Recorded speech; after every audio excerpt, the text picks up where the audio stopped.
Hey guys, tonight we are traveling back 2,000 years to the long, mist-laden courtyards of the Han Dynasty, where your new 9 to 5, actually more like dawn to dusk, is to serve as a librarian for one of the empire's sprawling repositories of bamboo scrolls. Imagine the morning air, cool and damp, heavy with the smell of cypress wood and ink. The stone lions guarding the entrance stare out with their weather-smoothed eyes, completely unimpressed by you and your early morning yawns. You shuffle along the paving stones, robes brushing against your ankles, and the faint sound of cicadas reminds you that even insects were more awake than you. And, of course, you probably wouldn't last 5 minutes at this job, because, unlike modern libraries, the Han collections don't come with comfy chairs, computers, or even the faint hope of coffee. So before you get comfortable, take a moment to like the video and subscribe, but only if you genuinely enjoy what I do here. And if you're listening right now, I'd love it if you let me know your location and the local time down in the comments. I always find it fascinating to see who's drifting off across the globe. Now, dim the lights, maybe turn on a fan for that soft background hum, and let's ease into tonight's journey together. You cross into the courtyard as the sky begins to shift from indigo to pale gray, the air alive with a soft chorus of sparrows. The library complex is larger than you expected, built in perfect symmetry to mirror the emperor's obsession with order. Rows of roof tiles curve upward at the corners, each one like a frozen wave. You hear the creak of gates as the first attendants arrive, yawning much like you, though with a bit more discipline. They know how serious this work is. After all, this isn't just a place for reading. This is where the memory of the empire is stored, slip by slip. Historians still argue whether the Han government truly intended these libraries to serve the common people, or whether they were mostly showpieces for the court. You, however, aren't debating policy, you're just trying not to trip on your robes while climbing the steps. A senior scribe eyes you with suspicion, as though you've brought the dust of the outside world into this sacred place. And dust, in fact, is enemy number one here. Dust, mold, and the occasional cricket who decided to snack on bamboo fibers. Inside the courtyard, the morning routine unfolds like clockwork. The incense burners are being lit at the entrance. Their thin spirals of smoke drift upward, mixing with the dew and catching shafts of weak sunlight. Someone mutters about how the last storm loosened a few tiles, and if they fall onto the shelves again, the scrolls will be ruined. It's a constant balancing act, preserving thousands of fragile slips in a building never quite dry enough to keep rot away. You walk across flagstones worn smooth by centuries of scholars' feet. One stone in particular dips so deeply it collects rainwater, which becomes a tiny mirror to the heavens. You notice it every morning, but you still catch yourself pausing to see your reflection, a sleepy, underpaid librarian staring back. Well, not exactly paid in silver, more like in grain rations and occasional respect. The empire doesn't value you like it values soldiers or tax collectors, but here you are, shouldering the weight of knowledge itself. A faint clang echoes from somewhere beyond the wall. That would be the bell that signals dawn's official arrival. You were expected to be inside before it tolls a second time, or else your supervisor, whose eyebrows alone could cut bamboo, will write your name into a ledger you very much don't want to appear in. You hurry past the guardian lions, noting the way their stone teeth glisten with dew, as if they had just finished an early morning breakfast of careless apprentices. As you push open the heavy wooden doors, the smell hits you first. Ink, dust, and cedar shelves, mingling into a fragrance both musty and oddly soothing. It's like the smell of old books in a modern library, only sharper, as though the bamboo itself is whispering. The scrolls are locked away for now. Your task in this first hour is not glamorous. You sweep the courtyard walkway with a straw broom, then wipe condensation off the entry tables.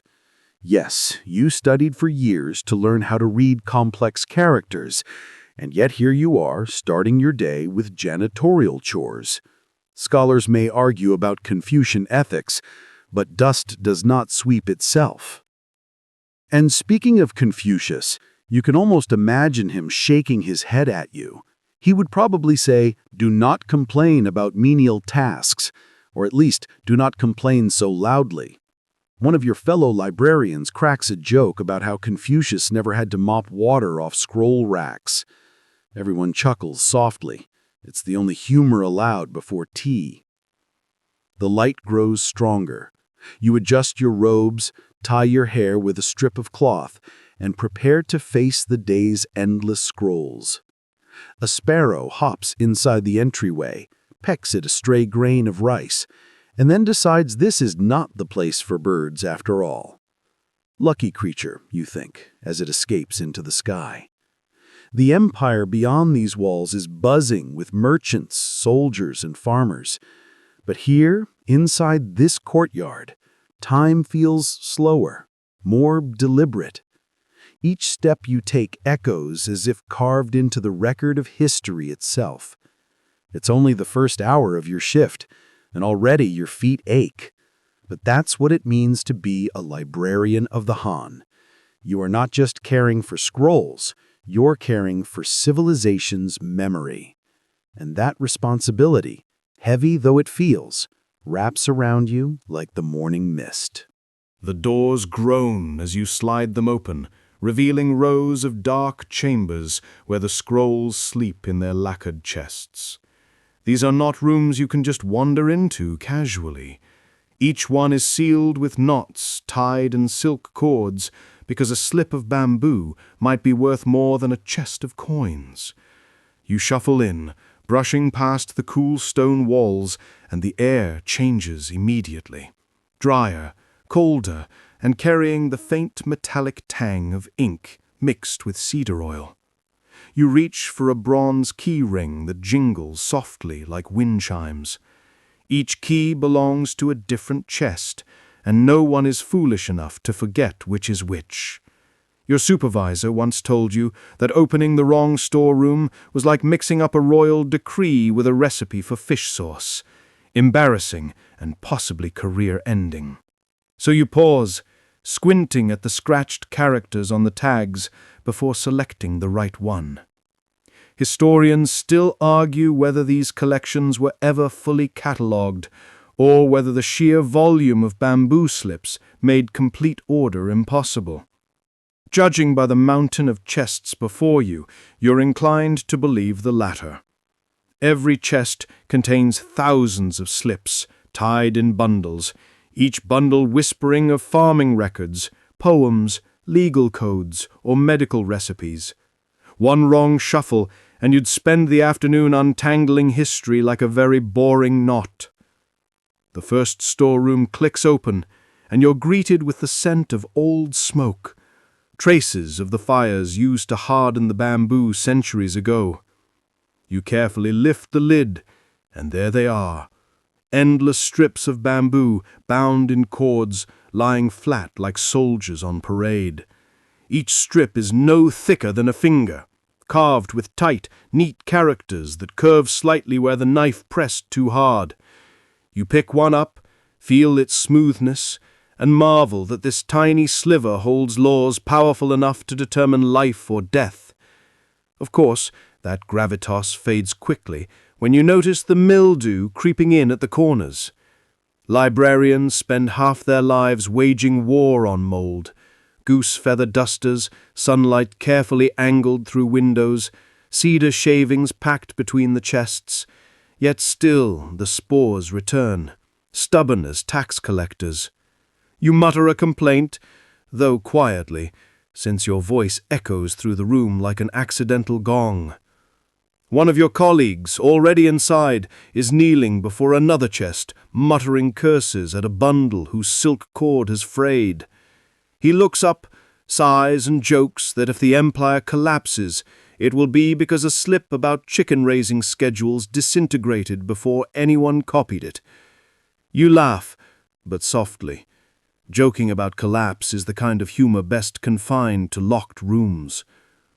The morning sun filters through a tiny window cut high in the wall, painting a strip of gold across the floor.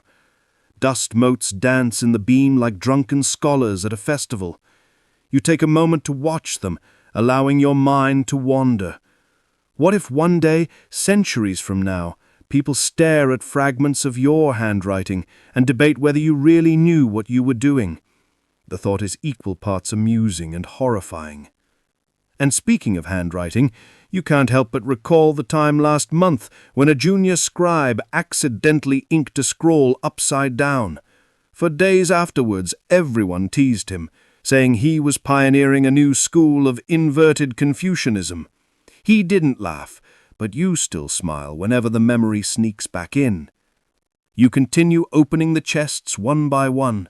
The cords are stiff, sometimes sticky with resin. Your fingers ache from tugging, but the ritual has a rhythm that's almost meditative. Pull cord, lift lid, check for pests, check for dampness, close lid, move on. Over and over until your body forgets it's even working. Perhaps that's why librarians last so long at this job. The monotony itself is strangely soothing. And yet, every so often, you stumble upon something unexpected. Today, it's a bundle labeled with characters you don't immediately recognize. You set it aside, making a mental note to ask a senior colleague. For all you know, it could be an obscure military manual or just someone's shopping list for more incense. Scholars still debate how many lost classics were hidden away in collections like these, never studied because no one recognized them in time. You sigh, because the idea that history might slip through your fingers while you dust shelves feels unfairly poetic. The floor creaks as you move deeper into the chamber. In the far corner, you hear a tiny scuttling noise. Mouse. You freeze, heart skipping, then see it dart across a gap in the wall. You breathe again, though you know you'll need to report it. The last thing anyone wants is a rodent gnawing through military treaties. Imagine the empire falling because of a mouse with a taste for strategy. You chuckle to yourself, quickly shushing your own laughter. By now, the incense from the courtyard has reached even here, thin tendrils curling into the shadows. The scent reminds you it's almost time for tea, but not yet. For now you finish unlocking the remaining storerooms, every turn of the key echoing like a soft drum beat against the stone. When the last lid closes, you rub your stiff fingers together, ink-stained and sore. The rooms are open, the scrolls safe, and the day's great unraveling of words can finally begin. You step back into the hallway, blinking against the sudden brightness. Your robes smell faintly of cedar, dust, and just a hint of mildew. You have only completed the morning's first task, yet already your shoulders feel the weight of an empire's paper trail. You can almost feel your stomach protesting by now. But before you even think about food, there's the matter of ritual. No one begins the real work of cataloging the copying until the incense and tea have been properly arranged.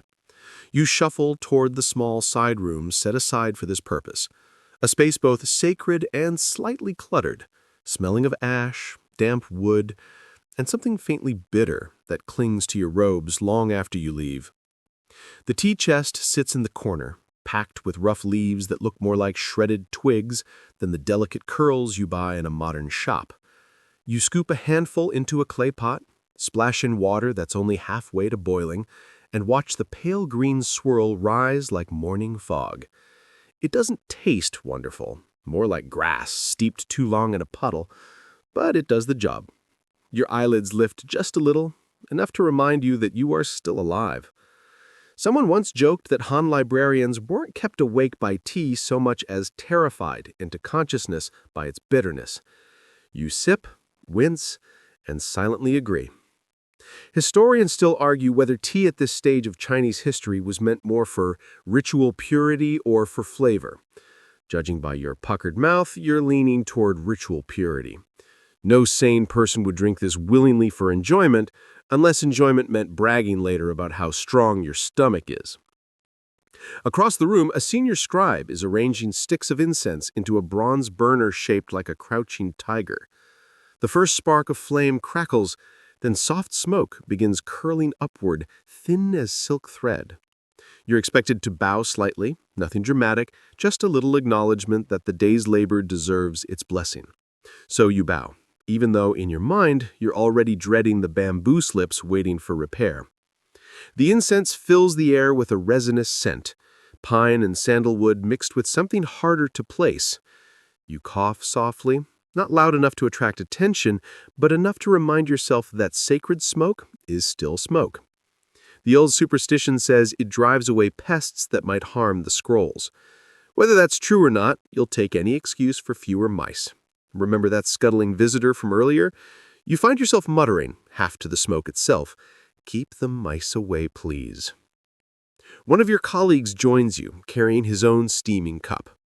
He sits, stretches his legs out rudely far, and sighs like a man being crushed by the weight of eternity. Then, with complete seriousness, he remarks that the tea tastes exactly like boiled boots. You snort into your cup, almost spilling it. He grins, satisfied to have earned the first laugh of the morning. 3 jokes in, and it's not even noon. You silently declare him a dangerous man. The ritual isn't all humor, though.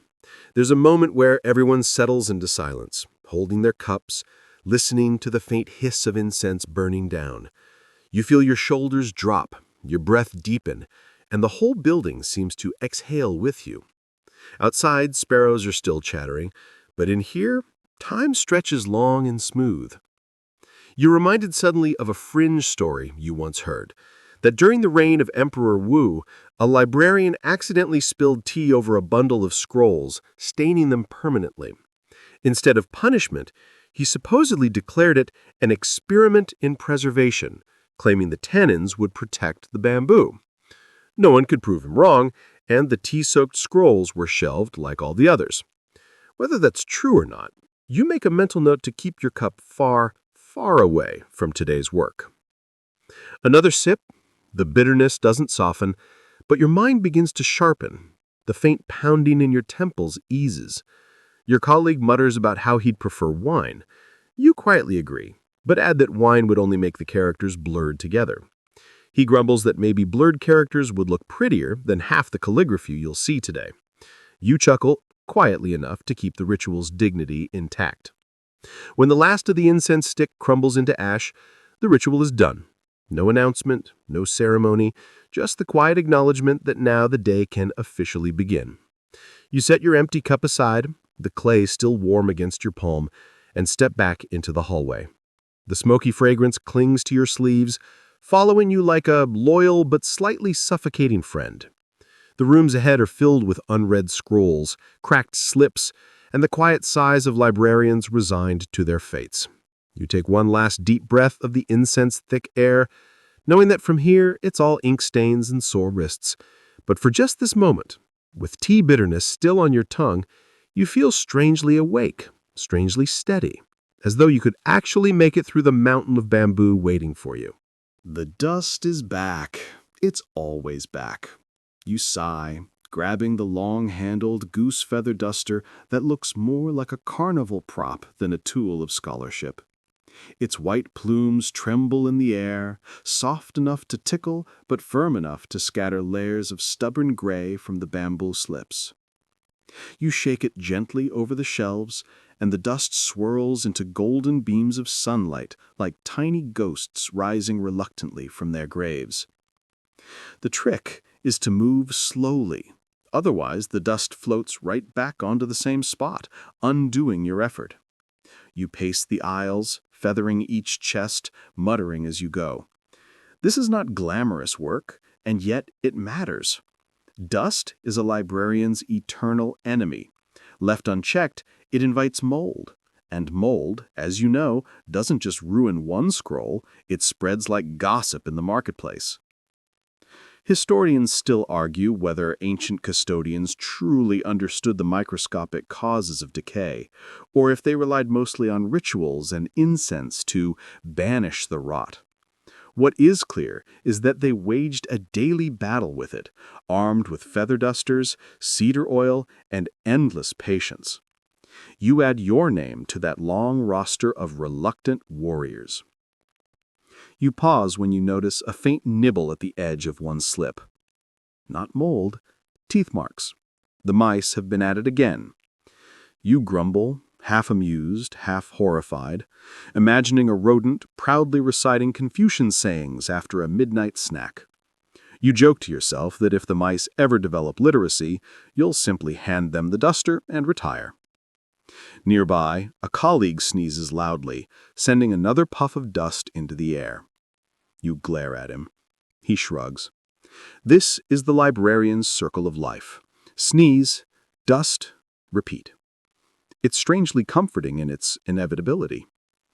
You wipe your sleeve across your face and return to feathering, even slower now, savoring the hypnotic rhythm of the motion. The shelves creak as you shift bundles, sliding one aside to dust the surface beneath. Some cords fray as you lift them, silk giving way to time. You hum softly while working, the way you always do when your arms begin to tire. The tune isn't much, just a string of notes that sound like a lullaby sung through a yawn. But here, in this quiet chamber, it feels like the shelves themselves are humming back. And then you remember that peculiar tidbit. Some early libraries supposedly employed cats to deal with pests. Imagine that.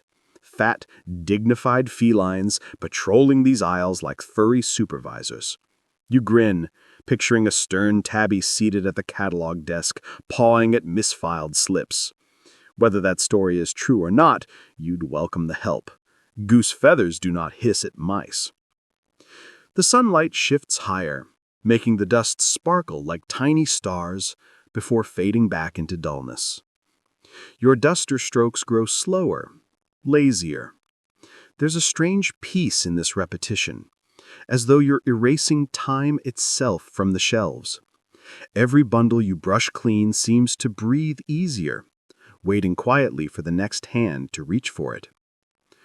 By the time you finish, your arms ache, and your nose tingles with the residue of 100 tiny particles. But the shelves gleam, at least for now. Tomorrow they'll gather dust again, but that's tomorrow's problem. You rest the goose feather duster back in its stand, feathers fluffed and proud, like it knows it has earned a small victory. The mice may return, the mold may creep back, but for one shining hour, the library is fresh, calm, and ready. You stretch, yawn, and smile faintly, content with this small, quiet triumph. The silence breaks with the shuffle of sandals and the low murmur of voices. Visitors have arrived. Couriers from the imperial court, their robes stiff with travel dust, their faces set in that look of polite urgency that says, "We have orders and you must obey them, no matter how inconvenient." You glance at your colleagues. Everyone exhales the same invisible sigh. The lead courier produces a bamboo tally, the official marker of authority, and announces his request. Military treatises, obscure volume, third chest of the western storeroom. His tone implies he knows exactly what he's asking for, but you've been here long enough to recognize the truth. He barely knows what's inside these walls. To him, the scrolls are interchangeable bundles of bamboo. To you, they're a maze. You shuffle off toward the storeroom, trying to recall where you last saw the requested title.